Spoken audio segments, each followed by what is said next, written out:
Hello, Tigers, and welcome to this edition of Fifth Quarter. I'm Blake Heisey. And I'm Lauren Berry. In this edition, we'll be going over recaps and highlights. Stay tuned for all this and more on this edition of Fifth Quarter.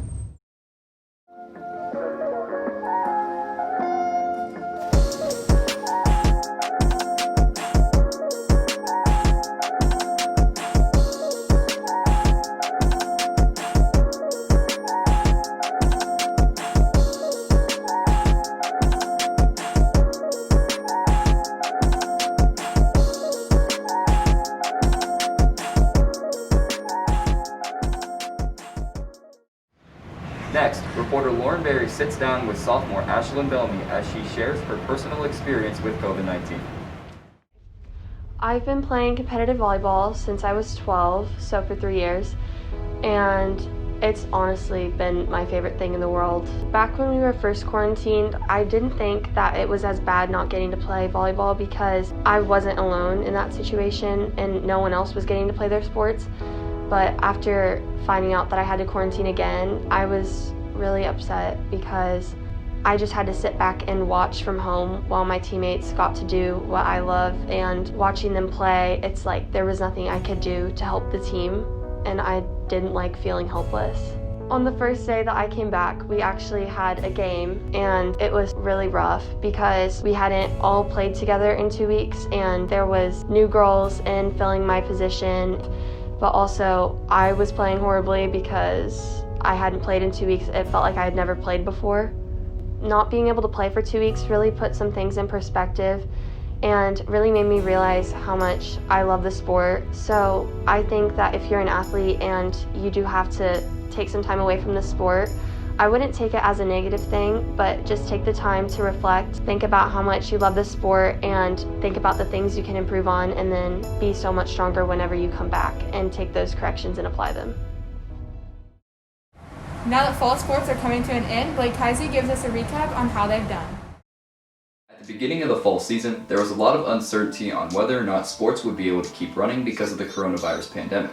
Over time, Tiger sports continue to shine as some have already finished their season, while some have playoffs quickly approaching. Let's take a look at each individual team and see where they're at. Tiger soccer has had a strong showing so far this year, as they currently sit at 11-3. Coach Wiebingay's team is in need of just one more conference win to bring home the conference title.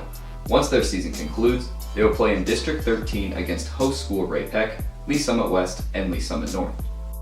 Softball pushed through adversity this year and finished 12-12 heading into the playoffs. They defeated Truman 2-1 in the first round of districts, but fell to Blue Springs South 5-4 in the following round. Congratulations to the softball team on a great season full of hard work and perseverance. Volleyball currently sits at 17-5 as seniors Morgan Sanders and Kendall Boone have showed great leadership throughout the season. On October 17th, Tiger Volleyball won 5 out of 6 games in the Truman Tournament. When volleyball's season concludes, they will face off against crosstown rival Lee Summit North in District 13. Boys Swim and Dive has continued to perform well throughout the season, as Quinn Knopfsiger, Hudson Wilburn, Blaze Johnson, and Eli Peru automatically qualified for state with their performance in the 200 free relay. For all updates and times, check out the Swim and Dive team on Twitter at LSHS_swimdive.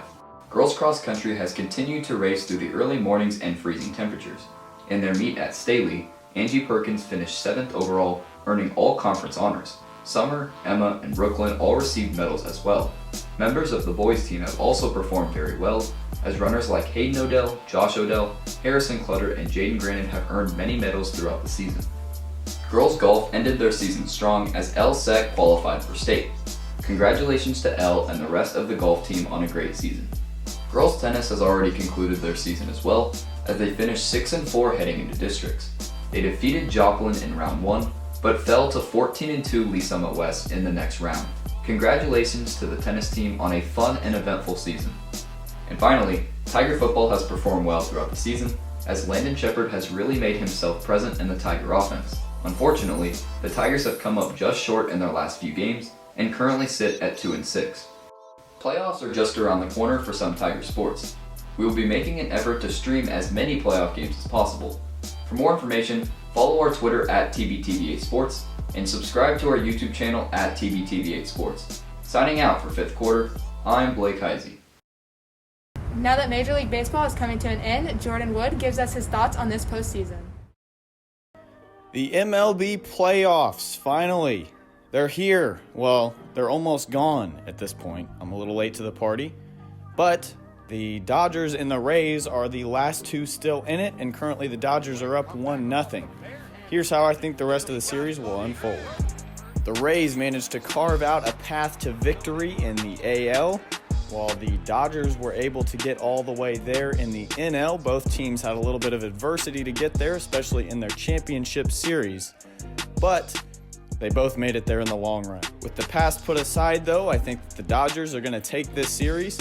I think that they were a solid team before, and then they went ahead and added in players like Mookie Betts, which is a little unfair for the rest of the MLB. So I'll agree here with Luke Rule. I think that his Dodgers are going to get it, and I think they'll do it in 5 games, just as he's predicted as well. Signing out for 5th quarter, Cody Bellinger lifts off. I'm Jordan Wood. Center field and goal. Atlanta Twinner has 2 Tiger athletes face off in one of the greatest sports showdowns of the year. In a world where 2 boys varsity sports dominate the first semester of the LSHS school year, only 2 of our most skilled seniors can face off and finally prove which is the best fall sport. Kyle Girding and Isaac Nickens have both been trained by LSHS professionals and will battle it out in possibly the most ruthless sport of them all, tennis.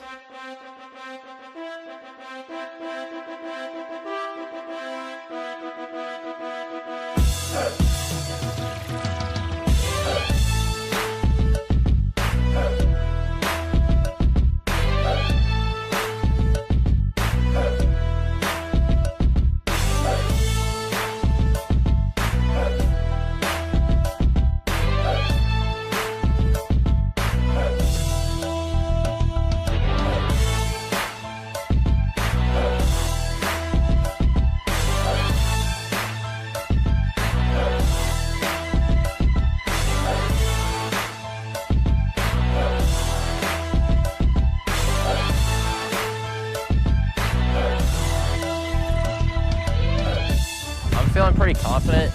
I've been trained by the best over here, and I'm prepared to beat the best. I'm definitely going to win this tennis match. My soccer skills are going to help me, and my coaching, me and coach, we got a good connection. She's taught me all the techniques, and I'm ready. Who will win? Find out next time on 5th quarter. This season, boys soccer has been playing exceptionally well. Lauren Holdmeyer brings us one of their top scoring games. On October 19th, the Lee Summit Tigers took on the Oak Park Northmen on their home turf. A goal by Ethan Berg gives the Tigers an early 1-0 lead over Oak Park. Several more goals by Berg, Brissett, and Beach extend the Tigers' lead over the Northmen to 7-0. The Northmen tried to strike back, but are denied by Tiger defense.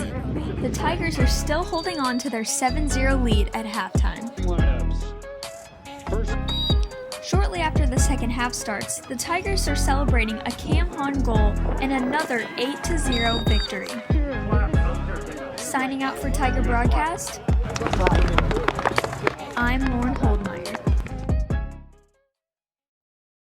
Winter sports are just around the corner. Abby Oldham gives us a sneak peek into the boys basketball season.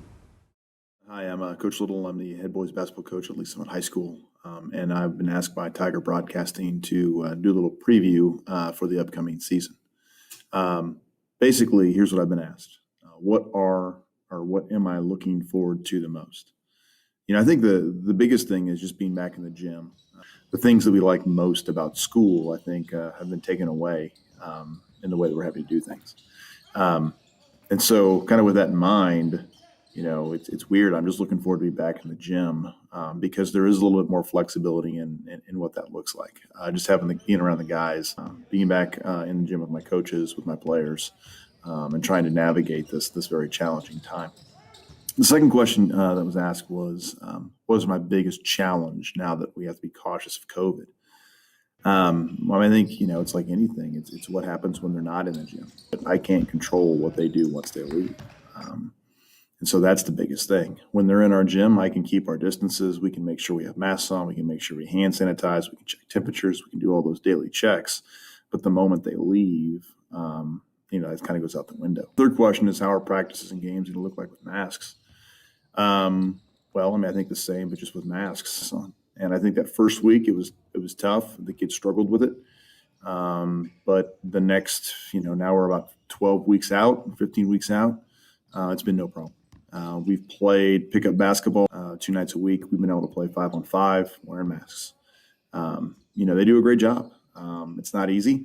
It's not almost even the breathing. It's just the inability, the ability to communicate is very difficult. We encourage our kids to talk. We always tell our players, you can hear good teams before you see them. It's a little bit harder to do that. That being said, we're going to be fine. We were told, at least right now, that we want to wear masks in games, but we will wear a mask every day in practice. We will wear a mask every moment that we are around here. I do think if we get a play, we're going to be good. And if anybody gets to watch us, we're going to be a lot of fun to watch. So I hope you guys tune in to catch some games the Tiger broadcast puts up or that we put up on YouTube. So thanks a lot. Kylie Woodruff goes over some sports novels that are worth the read. Maybe you're like me and reading isn't your favorite thing to do, but you do have a passion for sports. Well, lucky for you, I have the best of both worlds with these 3 sports book recommendations. Okay, so maybe you're not fluent in the language of boxing. Well, they say to be the best, you have to learn from the best, and who better to learn from than the 3-time heavyweight world champion himself, Muhammad Ali. In his autobiography, Ali and Richard Durman talk about all the steps he took to get to his success. Check out The Greatest if you're interested in kicking some negativity out of your life. The well-known Mike Lupica is known for writing great stories, but one in particular stands out more than the rest. The Underdogs tells the story of Will Tyler and his team's journey to the championship game. With a 4.2 rating, this fiction book is one that you'll be sure to want to tackle this winter season. You don't have to know the game to know his name. Michael Jordan will go down as one of the best NBA players, but one season was so monumental a book was written about it.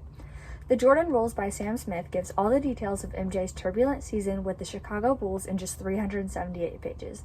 You don't have to love basketball to give this great book a good shot. This is Kylie Woodruff signing out for 5th quarter. 2 of our staff members reflect on the struggles of producing work during the age of COVID. Tiger fans, are you ready to support your teams?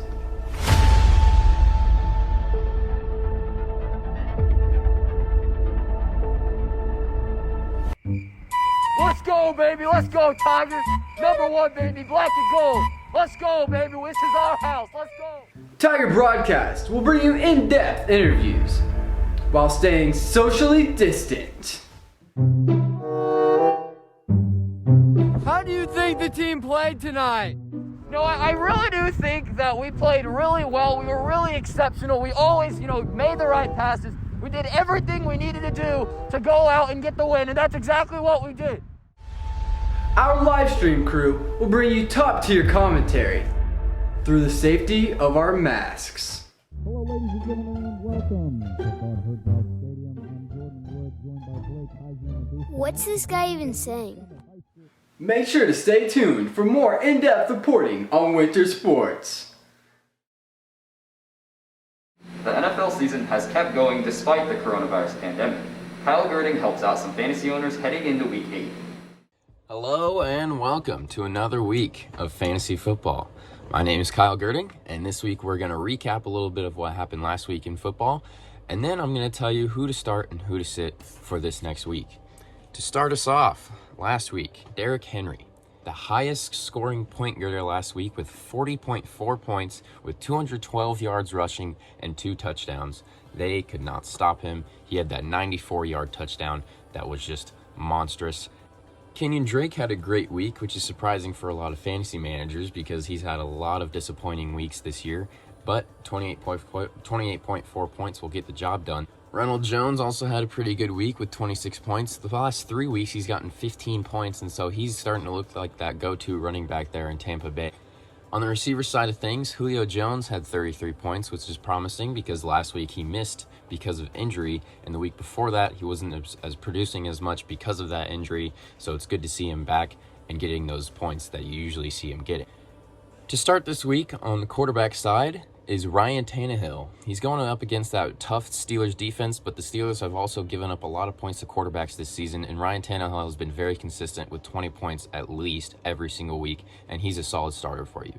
To sit is Drew Brees. It's kind of looking like Drew Brees is not looking like the Drew Brees that we have been used to. He's had less than 16 points in 3 of his last 5 games. On the running back side of things, you should definitely start Ronald Jones. As I said earlier, he's had 15 points in his last 3 games. We were all kind of scared whenever Tampa Bay signed Leonard Fournette. We didn't think Ronald Jones would get the same production value, but he's been getting it done down there for Tampa Bay, and he's starting to look like that top running back down there. And the Raiders have allowed the second most running back points in the league, so it's looking good for Ronald Jones this week. To sit on the running back side is Joe Mixon. We've seen some flashes from him this past year. He had one really good game that he got a lot of points from, but he's playing the Browns this week, and the last time they played the Browns, he only had 46 rushing yards, and so this matchup for him isn't looking good for him this week.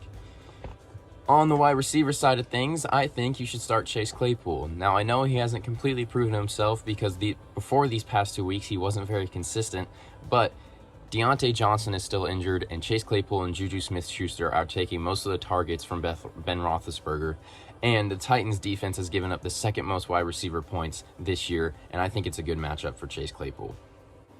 I wish you the best of luck this week, and I'll see you next time. As many people know, the month of October is Breast Cancer Awareness Month. Reporter Torin Hodgeway shows us how some Tiger athletes have been showing their support.